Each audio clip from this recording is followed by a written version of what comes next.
السلام علیکم ورحمت الله. مونږ او تاسو په دې 2-3 ورځو کې وکتل، بلکې د پوره میاشتې نه دا قصه را روانه ده چې د مولانا په کور کې هغه کله وزیر اعظم را رواني، کله صدر را رواني، کله نائب وزیر اعظم، کله وزیر داخله، کله بل وزیر، کله بل وزیر، او کله د اپوزیشن او د پی ټی آی کسان بار بار د مولانا په کور کې داغه یو هجوم جوړ وي، رش جوړ وي. د دې وجه څه ده؟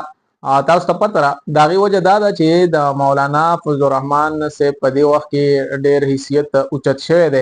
هغه د څه په وجه باندې چې د هغه سره په قومي اسمبلی او په سینټ کې 13 ووټونه دي او حکومت ته په آئینی ترمیم بل کې دغه ووټونو ضرورت دی. 2/3 اکثریت سره د دغه بل منظورول ضروری دي. پاکي یو خبره دام ده چې قاضي فایز عیسی ته دغه حکومت ایکسټنشن ورکول غواړي، د هغې په مدت ملازمت کې توسیع کول غواړي او دغه مدت ملازمت بل ورځ ختمیدونکی دی.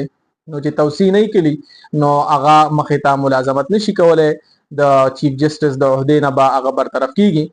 نو د هغې مدت ملازمت کې د توسیع دپاره دوی دا کوشش شروع کړی دی چې دا بیل پاس کی او په دغه کې د هغې عمر سیوا کی. اوس 65 سال دی، نو چې 3 کاله ولا نور سیوا کی.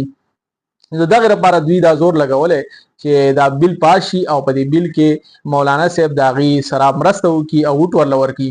بل طرف ته اپوزیشن دا کوشش دی، خاص کر د پی ټی آی والا، چې قاضي فایز عیسی هغه مخکې مدت ملازمت ونه کړي، ځکه چې هغې دا ګڼي چې زموږ سره قاضي فایز عیسی هغه مرسته نه کوي په هیڅ حوالې سره.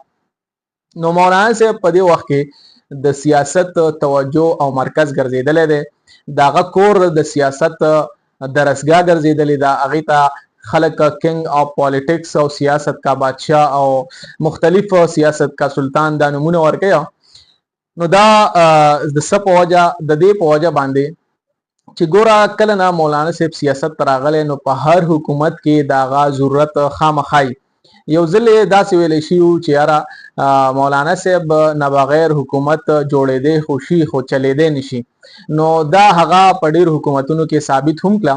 د مشرف په دور کې د اپوزیشن لیډرو په یو ووټ باندې هغه د وزارت عظما نه پاتې شوی، د هغې نه پس بیا په اکثر حکومتونو کې هغه موجود و او د هغې په وجه باندې حکومتونه به هم مضبوط وو.